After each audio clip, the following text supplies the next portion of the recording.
When talking about your own personal focus, uh, I found one of the most interesting parts about how you actually sort of start speaking about what you say would today have been diagnosed as being the autism spectrum. And to use your own words, if I were growing up today, I probably would be diagnosed on the autism spectrum.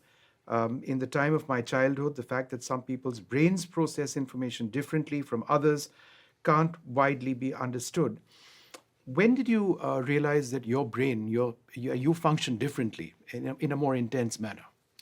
Well, I knew there was something different. I give the example that they asked us in sixth grade to write a report, and I picked a small United States state called Delaware.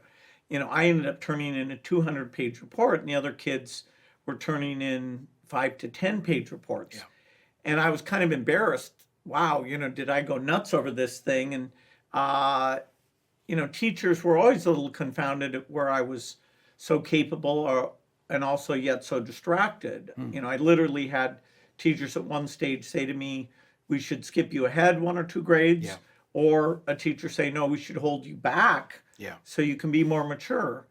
And I certainly, my social skills, particularly with people my own age, other than a few nerdy boys like me, were very slow to develop. And so I had, the advantages of kind of that intense focus, but some of the deficits as well.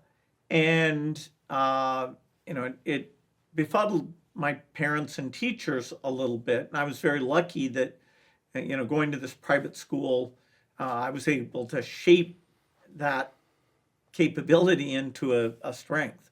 Was it difficult for you to decide to write about potentially having been on the autism spectrum?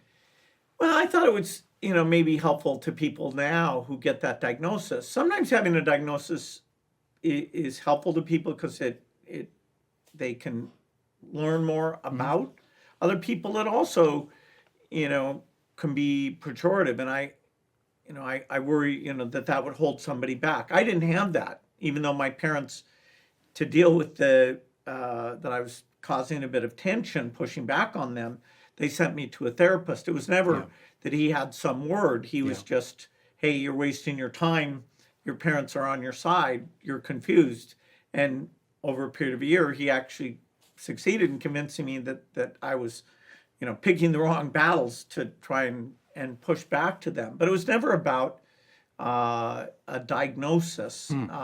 He gave me some IQ tests and told me that my mental style might be a positive thing. So it's a different world now. Kids are not allowed to go out and hike quite in an open-ended way, or to sneak out and try to find computing time. So I had parents that set good examples, had good values, but gave me free rein and sent me to this really great school.